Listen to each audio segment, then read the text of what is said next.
Okay, so for today's video, we're going to be talking about two stories that kind of happened within the past week. They both kind of have the same content about books being shown to children in schools.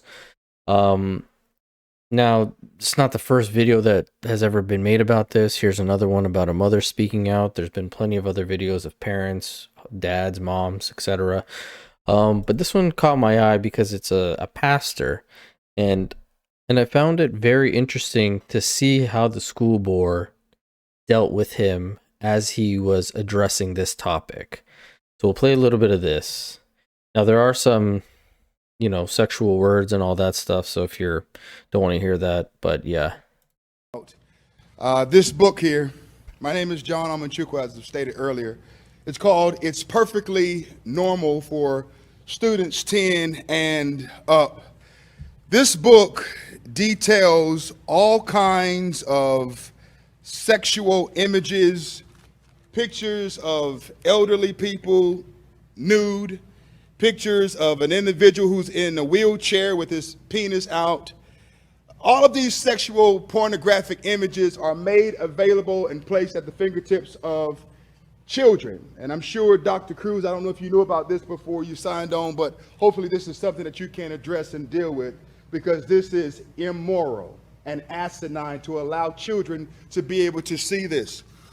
Also, this book even shows images of two women having sex, a man and a woman having sex, and two men having sex.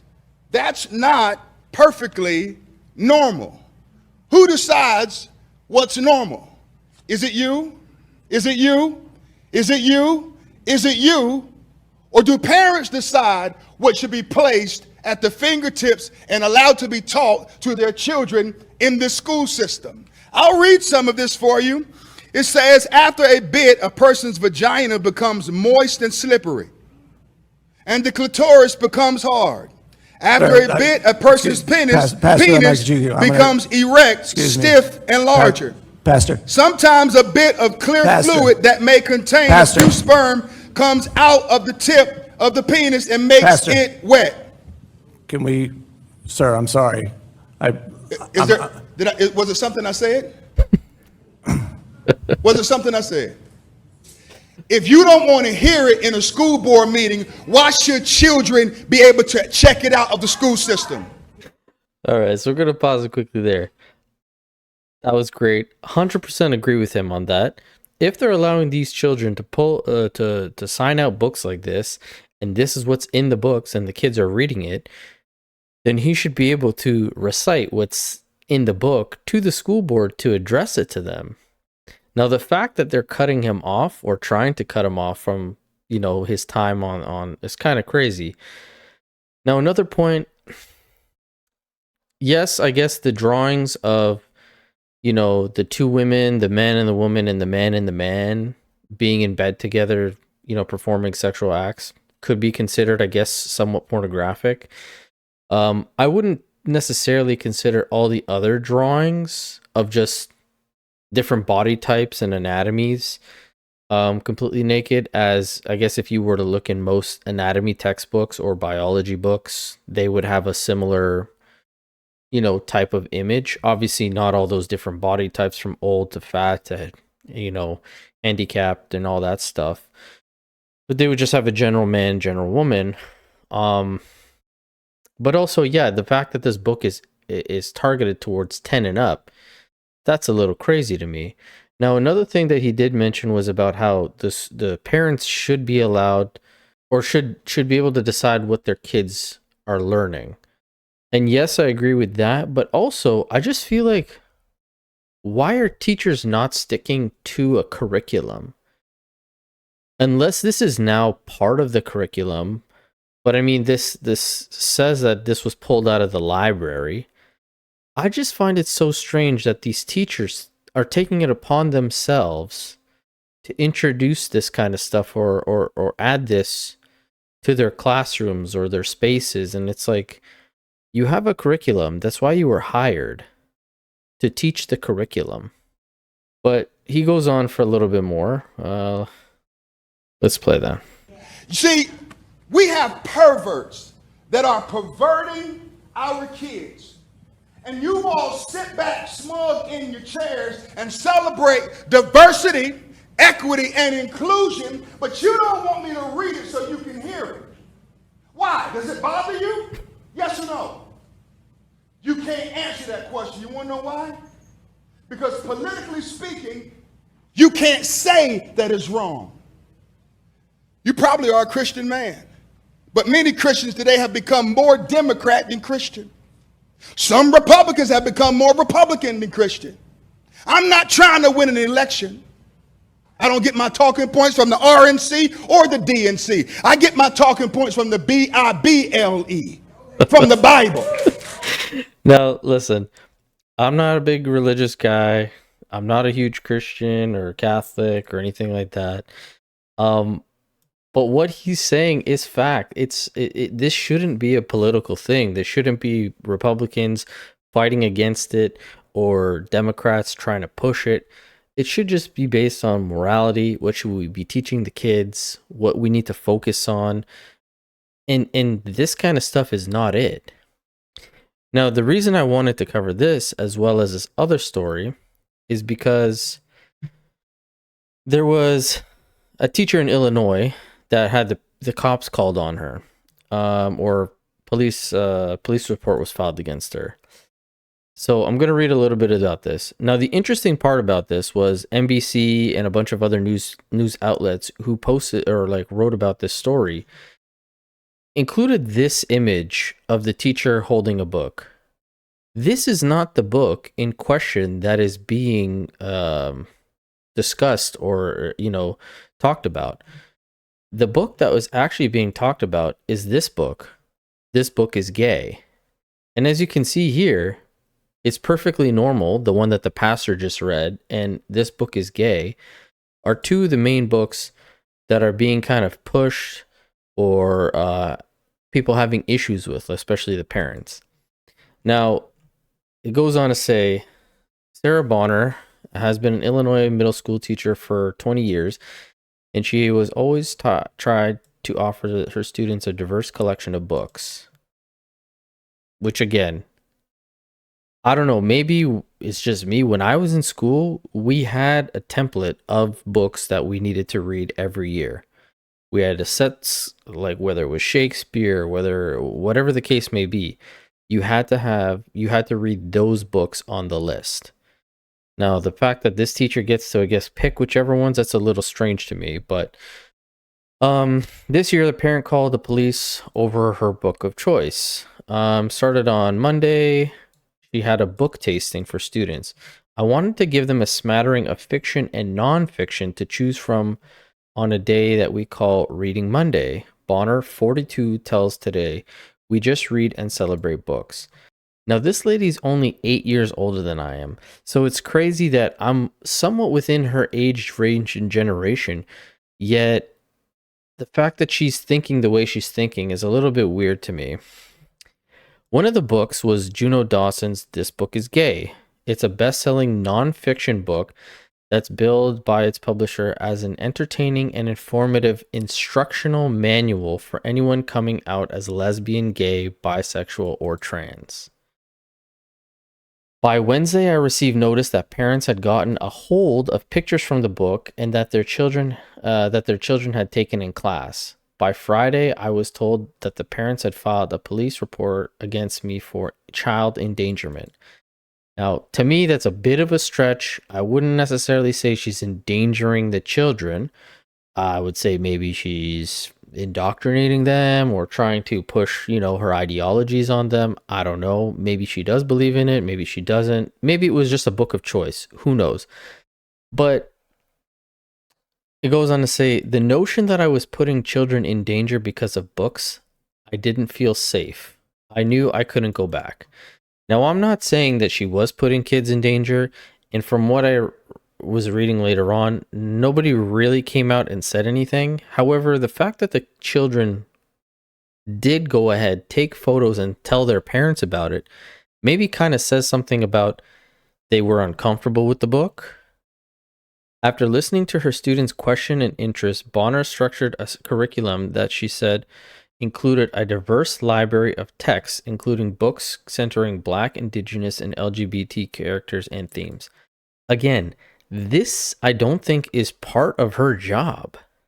This sounds like a pet project that she's taking on upon herself, maybe for brownie points, maybe to become, that teacher that everyone looks up to or feels like it's a safe space. But to me, you have a curriculum, you work off of the curriculum. Now it goes on to say, Bonner says that she understands parents know their children best and believes that both parents and educators have that love and care in common. The difference is that I have that love and care for all students, not just a singular student.